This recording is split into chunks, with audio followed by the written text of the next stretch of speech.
السلام علیکم ناظرین، دنیا نیوز پر آپ دیکھ رہے ہیں پروگرام نقطہ نظر۔ میں ہوں آپ کا میزبان محمد اجمل جان، میرے ساتھ تشریف رکھتے ہیں مجیب الرحمان شامی صاحب۔ آج کے پروگرام میں ہم بات کریں گے وزیر اعظم اور آرمی چیف کے مصالحتی مشن کی، جس کا دوسرا پڑاؤ ہوا ہے تہران میں، اور کچھ ہی دیر پہلے وزیر اعظم اور آرمی چیف کی تقریباً 1.5 گھنٹے کی ملاقات جو ہے ایرانی صدر سے وہ ختم ہوئی، اس پر ہم تفصیلی گفتگو کریں گے آج کے پروگرام میں۔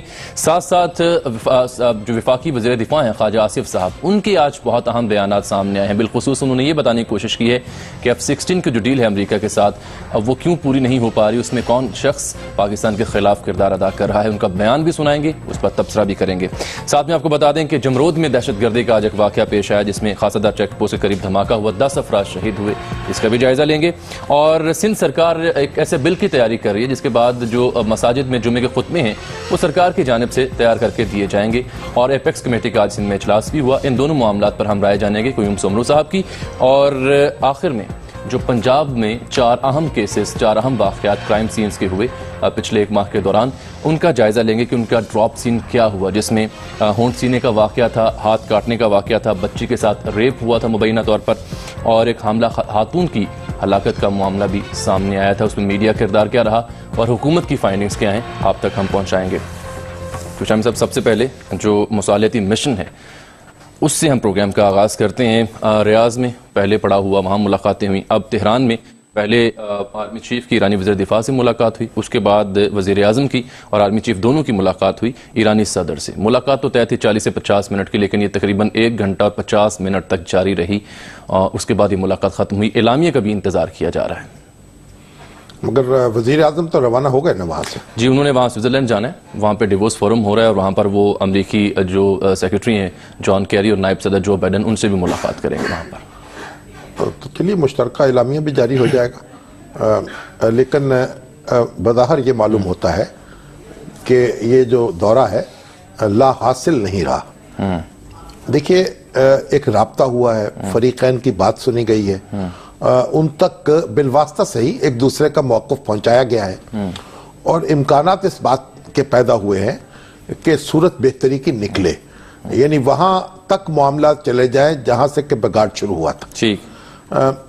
دیکھیں، ایک اور میرا خیال ہے آپ کی جو بات تھی کہ جہاں سے بگاڑ شروع ہوا تھا قدہ کلامی، وہ درست ثابت ہو رہی ہے کہ اس پہ کان دھرے ہیں۔ ابھی تازہ خبر یہ آئی ہے کہ وزیر اعظم کے حوالے سے کہ انہوں نے یہ کہا ہے کہ سعودی عرب و ایران اپنے فوکل پرسنز مقرر کریں اس صورتحال میں، اور پھر سعودی عرب و ایران دونوں نے جو پاکستان کی ثالثی کی کوشش ہے اس کی حمایت کی، اس کی تعریف کی ہے۔ اب یہ ثالثی کی کوشش تو ہے یا مفاہمت کی کوشش ہے، دونوں فرق ہے۔ اچھا، ثالث تو وہ ہوتا ہے جس کو فریقین اختیار دے دیتے ہیں، تو پھر اسے ہم کیا کہیں؟ آپ جو چاہیں فیصلہ کر دیں اور پھر اس فیصلے کو مان لیتے ہیں۔ ایسی صورت یہاں نہیں ہے، اسے مفاہمت کہا جائے گا کہ فریقین نے اس پر اطمینان کا اظہار کیا ہے کہ پاکستان اپنی مفاہمت کی کوشش جاری رکھے، اور اس کے پاکستان کی کوشش یہ ہے کہ بالآخر ایران اور سعودی عرب کے درمیان جو کٹی ہے وہ ختم ہو جائے، وہ ایک دوسرے سے بات چیت کرنے لگے۔ اور دیکھیں، سعودی عرب کو جو شکایت پیدا ہوئی یمن میں جو صورتحال تھی اس کے نتیجے میں، ان کا یہ کہنا تھا کہ ایران کی طرف سے وہاں مداخلت کی جا رہی ہے، اور یمن میں جو حکومت کا تختہ الٹا گیا اور وہاں سے صدر جو تھے وہ وہاں سے بھاگے، اس کے پیچھے ایران کا ہاتھ تھا۔ اور اس کے بعد ابھی یہ جو مشرقی صوبے میں ایک ہلچل مچی ہے، قطیف میں یہ جو یہ صوبہ ہے سعودی عرب کا، اور وہاں ایک شیعہ جو ہمارے بھائی ہیں ان کی کافی بڑی تعداد آباد ہے، اور وہ ایک معلوم ہوتا ہے کہ ان کے ہاں ایک بے اطمینانی کی لہر دوڑ رہی ہے، اور شیخ نمر جو ہیں وہ اس کی نمائندگی کر رہے تھے اس بے اطمینانی کی۔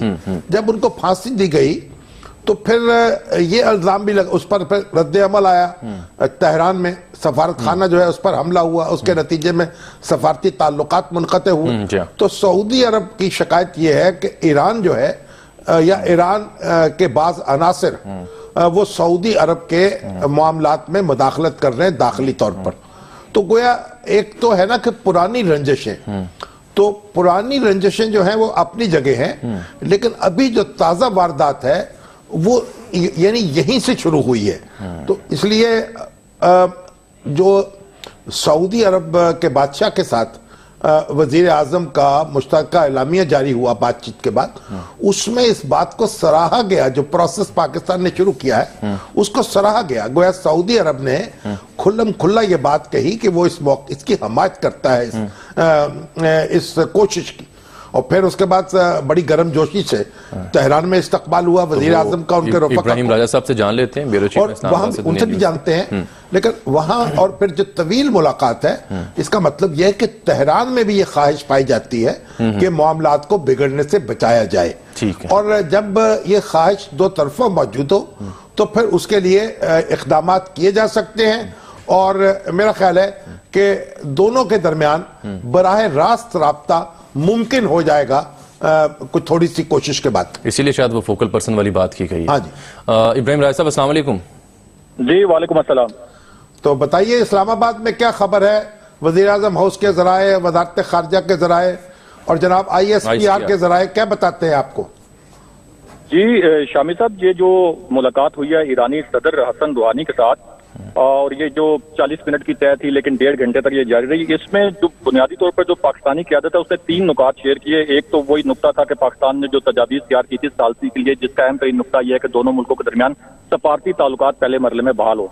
और दूसरा नुकता यह था कि कल जो पाकिस्तानी क़यादत और सऊदी अरब की क़यादत के दरमियान जो मुलाकात के बाद मुश्तरका एलामिया जारी हुआ था, उसका एक अहम नुकता यह था कि सऊदी अरब ने कहा था कि वो OIC और जो मशरिक़ वस्ता के ममालिक हैं उनके दरमियान भाईचारे का फ़रोग़ चाहता है। तो उसकी जो जुज़ियात थी वो शेयर की गई हैं ईरानी क़यादत से। लेकिन जो अहम तरीन नुकता था जिसके ऊपर ये बड़ी मीटिंग तवील हुई, वो था जो 34 मुल्की इत्तेहाद बना है सऊदी क़यादत के, सऊदी अरब की क़यादत में दाइश के खिलाफ, उस पर ईरान के खासे तहफ़्फ़ुज़ात थे क्योंकि ईरान उस इत्तेहाद में शामिल नहीं है और ईरान का ये ख्याल है कि उसको शायद खित्ते में तनहा करने की ये कोशिश है। और पाकिस्तान चूंकि उस इत्तेहाद में शामिल है और उसकी हमायत भी करता है, तो उस पर ईरान के तहफ़्फ़ुज़ात और खदशात दूर किए गए हैं। और जो आर्मी चीफ की जो मीटिंग थी ईरानी वज़ीर दिफा के साथ, वो भी बड़ी इंपॉर्टेंट थी। और उसका जो एलामिया जारी किया गया ISPR की जानिब से, उसमें भी बड़ी जो उसकी वर्डिंग थी वो बड़ी अहम थी, जिसमें ये मेंशन किया गया कि ईरान को पाकिस्तान जो है वो एक अहम हमसाया मुसलमान मुल्क समझता है और पाकिस्तान के अवाम ईरान के अवाम की बड़ी कदर करते हैं। तो उस हवाले से उनके तहफ़्फ़ुज़ात दूर किए गए हैं, जो बड़े लंबे चौड़े तहफ़्फ़ुज़ात थे कि ये 34 मुल्क की इत्तेहाद है, इसमें ईरान को शामिल नहीं किया गया और ईरान इससे तनहा होगा। तो पाकिस्तान की जो अस्करी और सिविल क़यादत है उसने ईरान के तहफ़्फ़ुज़ात दूर किए हैं और पहले मरले में उनको तजवीज़ दिया कि दोनों मुल्क जो है वो अपने सफारती ताल्लुकात बहाल करें। और इसके अलावा जो पाकिस्तान की अस्करी क़यादत है उसने दोनों क़यादतों को ये भी बावर करवाया है कि मशरिक़ वस्ता में जो पोटेंशियल दहशत गर्दी का जो थ्रेट है वो पूरे खित्ते को अदम इस्तेहकाम से दो चार कर सकता है। इसलिए मशरिक़ वस्ता के मुल्कों के दरमियान जो महाजराई है वो दरअसल दहशत गर्दों को तक़वियत पहुंचाएगी। ठीक है जी, बहुत शुक्रिया आपका इब्राहिम राजा साहब इस्लामाबाद से हमें रिपोर्ट कर रहे थे। और अभी जो वज़ीर आज़म की एक और बयान सामने आए, वो ये कहती हैं कि ईरान और सऊदी अरब के जो दौरे उनके हुए हैं उनसे वो बहुत मुतमईन है। ठीक, देखिए जहां तक तनहा होने का ताल्लुक है वो तो पाकिस्तान का तो कोई उसमें रोल है नहीं। यानी ईरान जो है तनहा तो हुआ है इस खित्ते में, क्योंकि तमाम गल्फ के ममालिक और अरब ममालिक वो एक तरफ हो गए, इस खित्ते के सवाए इराक के, और बाकी एक तरफ हो गए। तो ईरान को भी इस बात पर गौर करना चाहिए कि उसकी ऐसी क्या पॉलिसी में ऐसी क्या सूरत पैदा हुई है कि वो सारे मुल्क जो है वो को खदशा महसूस कर रहे हैं, ये खतरा महसूस कर रहे हैं, यकजा हो गए। तो ईरान को भी इस बात की जरूरत है कि जहां उसने अपनी तन्हाई दूर की है पूरी दुनिया में और अपने एटमी प्रोग्राम पर नजरसानी की है, वहां ये भी देखिए एक जब कोई झगड़ा पैदा होता है तो उसमें फिर फरीकैन, एक तरीका ये भी है जो हमें रसूलुल्लाह सल्लल्लाहु अलैहि वसल्लम ने सिखाया है कि फरीकैन अपने अपने गिरेबान में मुंह डालकर देखे और अपनी अपनी गलतियों का जायजा ले कि उनसे क्या ऐसी बात सरजद हुई है जिससे दूसरे को शिकायत पैदा हुई है। बिल्कुल, एक ब्रेक लेते हैं नाज़रीन यहाँ पर प्रोग्राम में और आपसे मिलते हैं छोटी सी ब्रेक के बाद। हमारे साथ रहिएगा।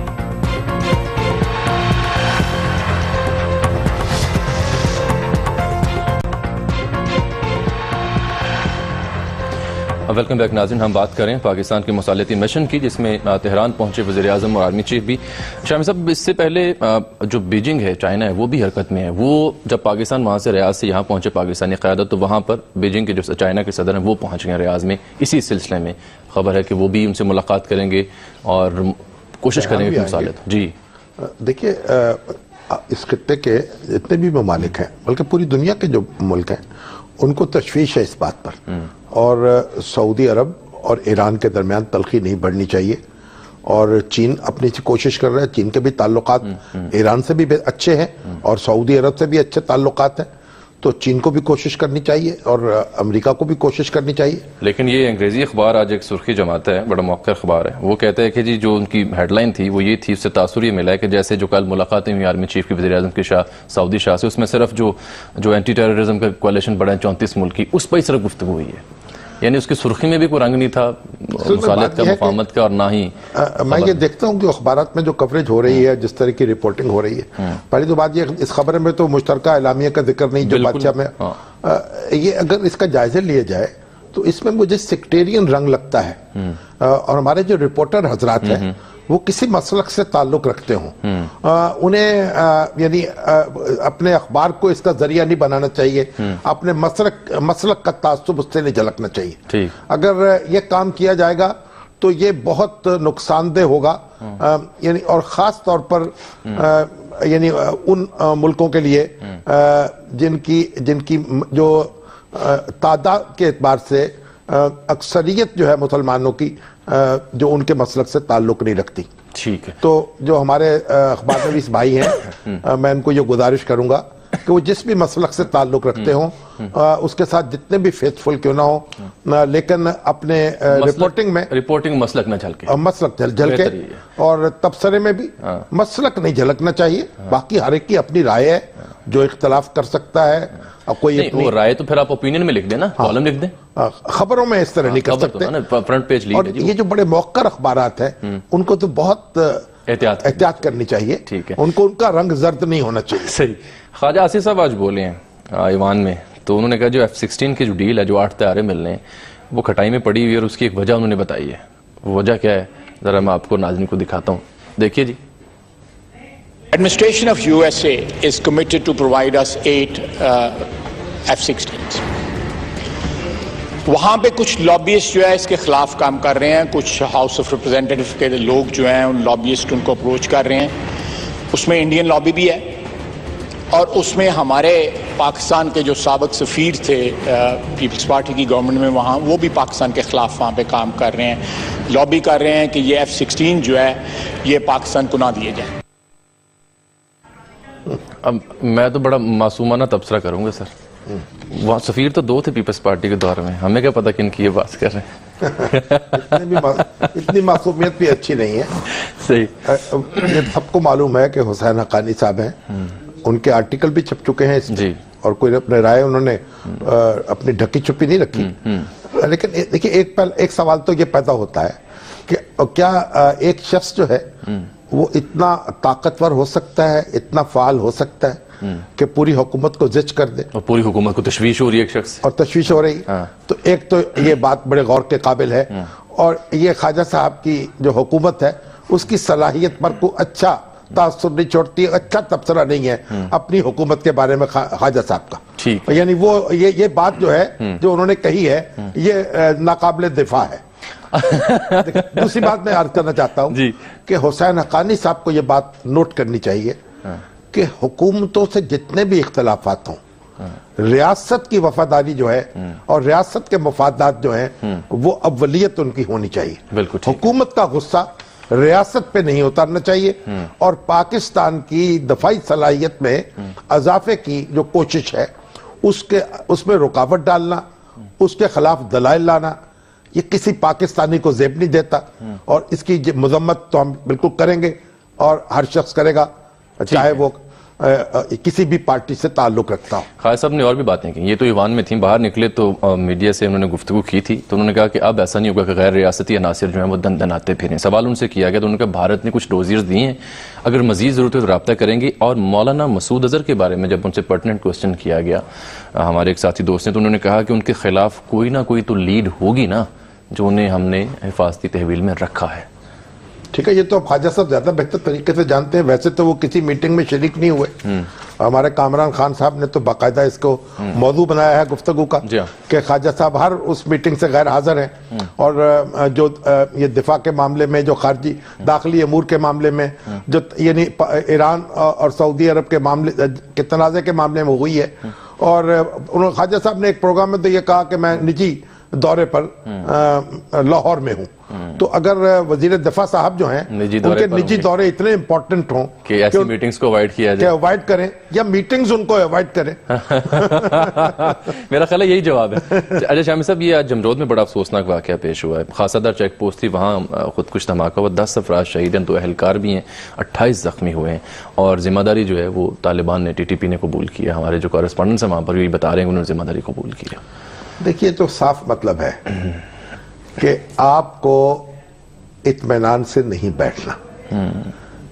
ये ज़रबे अज़्म जो कामयाबी जो है उसका बड़ा हम इज़हार करते रहते हैं, और इसकी कामयाबी है भी, बहुत कुछ पेशकदमी हुई है और बहुत सी फतूहात हैं, लेकिन ये मामला जो ऐसा नहीं है जो बस आप समझे कि अब हल हो गया। इसका मतलब ये है कि ये वो मुकामात अभी भी मौजूद हैं जहां अंडे बच्चे दिए जा रहे हैं और इन लोगों की तरबियत हो रही है, अफजाइश हो रही है। तो ये सरगर्मी के साथ सर जोड़कर और सर धड़ की बाजी लगाकर ये जारी रखनी चाहिए कोशिश अपनी, और इंटेलिजेंस को मजबूत करना चाहिए। एक ब्रेक लेते हैं सर।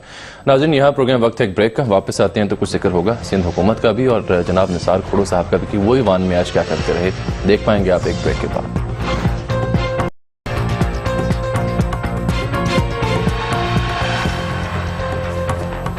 वेलकम बैक नाज़रीन। आज सिंध में एपेक्स कमेटी का अहम इजलास भी हुआ, उस पर भी हम बात करते हैं। साथ में जो सिंध सरकार शामी साहब जो जुमे खुतबे के हवाले से एक मुजव्वज़ा बिल की तैयारी कर रही है वो भी ज़ेर बहस इस चंक में रहेगा।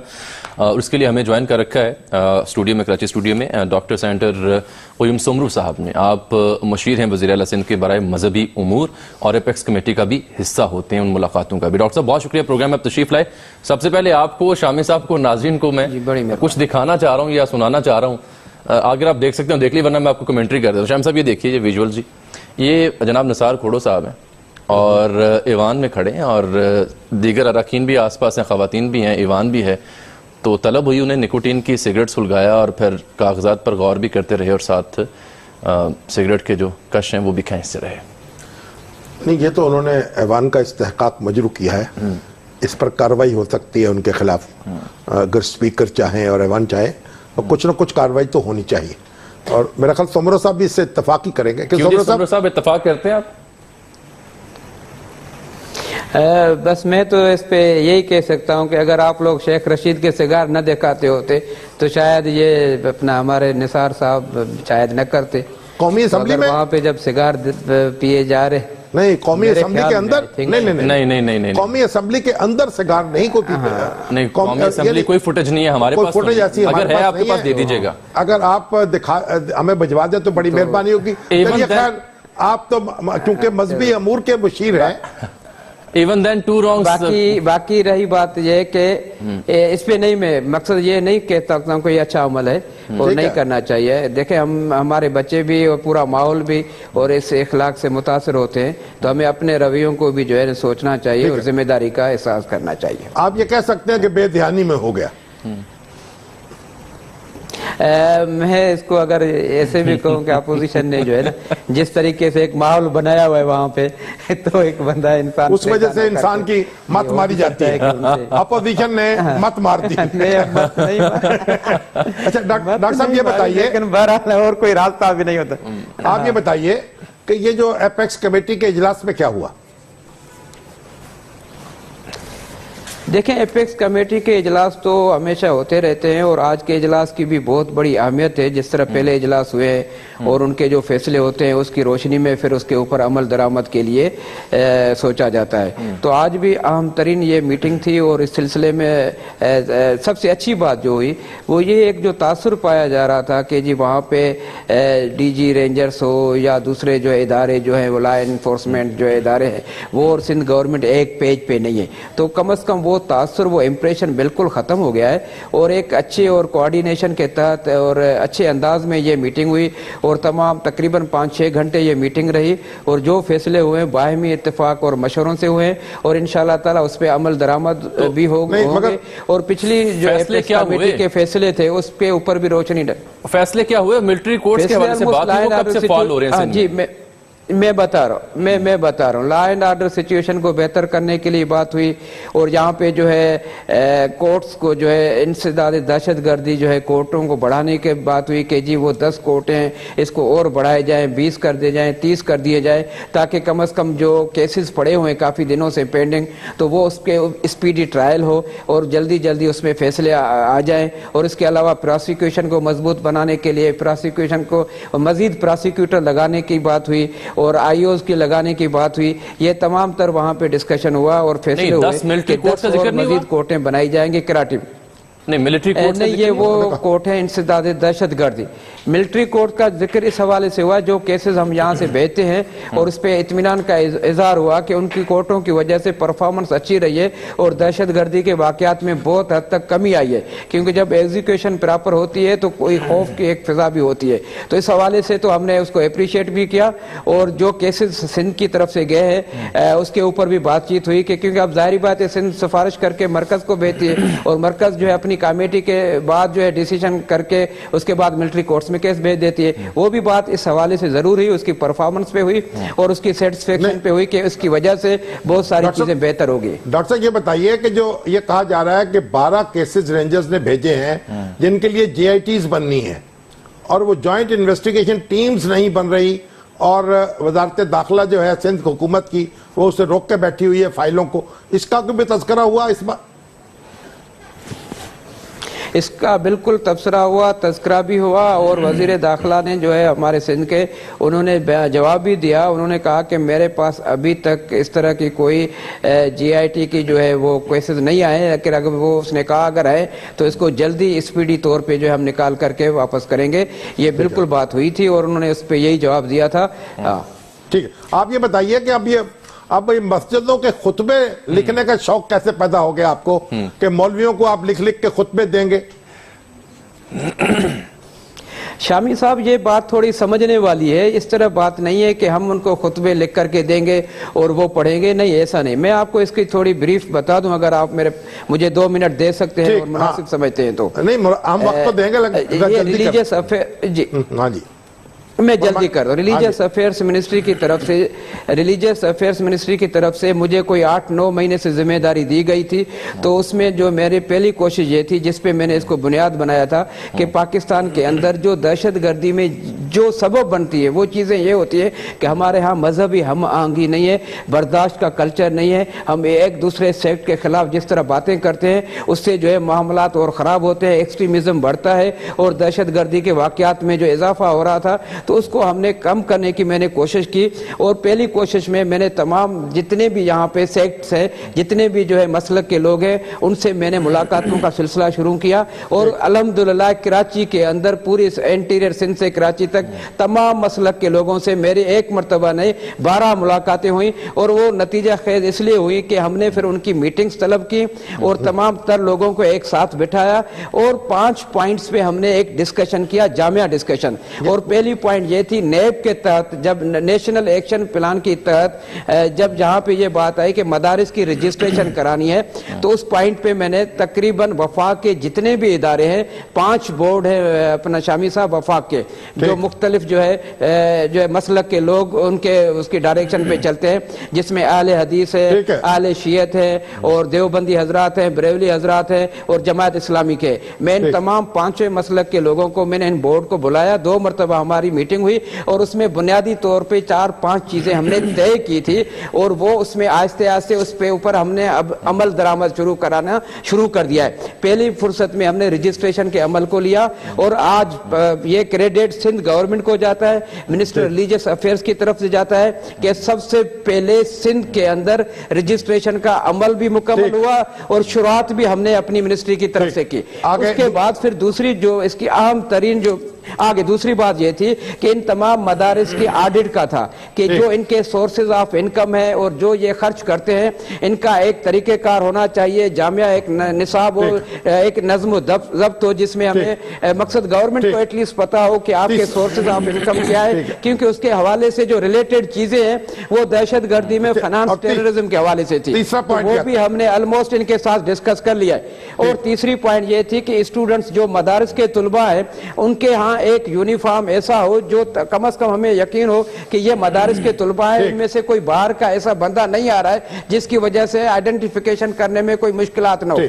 और फोर्थ पॉइंट ये थी कि मदारिस का जो कोर्स है, कैरिकुलम जो है, वो हमने कहा कि आप दीनी तालीम के साथ साथ दुनियावी तालीम को भी रखें, ताकि एक आलिम दीन के साथ दुनिया की तालीम को भी उसका अबूर हासिल हो, अच्छा डॉक्टर भी बन जाए, अच्छा इंजीनियर भी बन जाए और एक आलिम दीन भी बन जाए। पांचवा ये था कि हमारी यही कोशिश थी कि तमाम मसाजिद के अंदर जो तकारीर हम करते हैं, जो खुतबा देते हैं, उसके बाद जो हमारी स्पीचेस होती हैं, उसमें कहीं ना कहीं हेटेड स्पीचेस शामिल होती हैं, किसी न किसी मकतब फिक्र के खिलाफ कुफर की फतवाएं होती हैं, या ऐसे नाजेबा लफ्ज इस्तेमाल होते हैं जिससे दिल आजारी होती है। ये नहीं होने चाहिए। ठीक है डॉक्टर साहब, वक्त की बहुत कमी है, हमें ब्रेक की जाने पे जाना है शामी साहब, तो डॉक्टर साहब शुक्रिया अदा कर देते हैं। नहीं तो वो खुतबा तो पढ़ना हुआ ना। डॉक्टर साहब को साथ रखें जी, मिलते हैं इनसे ब्रेक के बाद।